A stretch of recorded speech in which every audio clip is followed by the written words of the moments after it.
My name is Gareth Montanarello. I'm a bassist in Tucson, Arizona.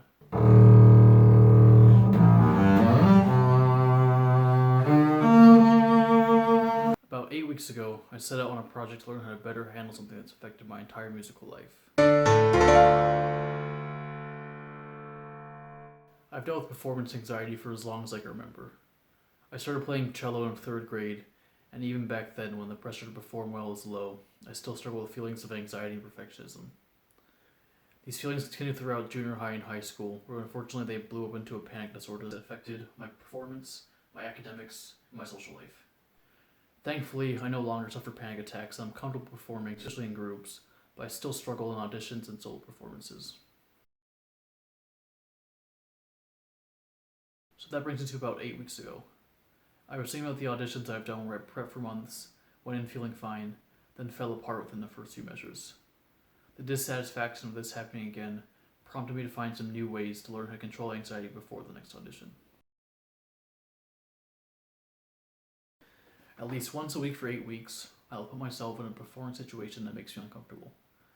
I go to school at the Fred Fox School of Music, so ideally that would mean playing for a different faculty member each week, but I'm open to playing for my professor, friends, or studio class if need be. Each week, I will try a different performance anxiety management strategy. I will log my experiences on a performance anxiety checklist and share a weekly update on my progress. At the end of the 8 weeks, I'll make a cumulative blog post to share everything I've learned. Centering is a way of channeling your nerves and your focus to benefit your performance.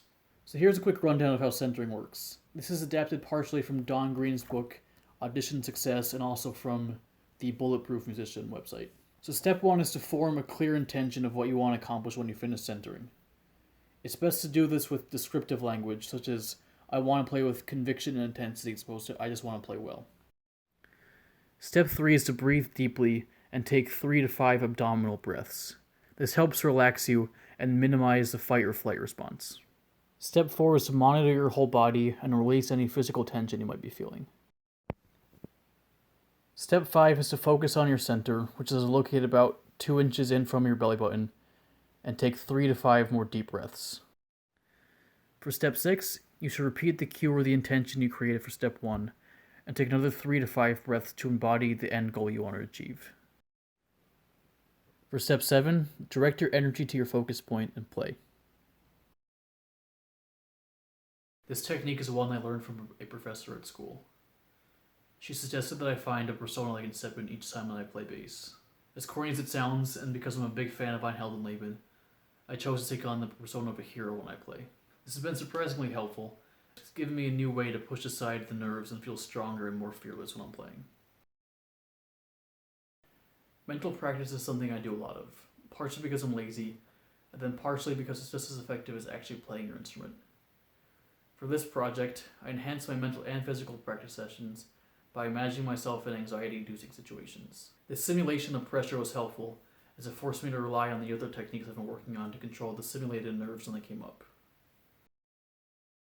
So effective practice isn't something that most people would consider an anxiety management strategy, but for me it's been just as important as everything else I'm working on. I realized that my normal practicing hasn't been doing enough to ingrain music and engage multiple memory types. I've been reading some of the articles from UA professor Molly Gabriel, and I've been trying to integrate some of the techniques he talks about, most notably interleave practice. This technique involves cycling through various sections of music quickly to simulate the discomfort and the quick recall needed during a performance. For example, I might take 3 difficult passages, mark them A, B, and C, set a timer for every 5 minutes, and once the timer goes up, I'll stop practicing the section I'm on and then move on to the next one.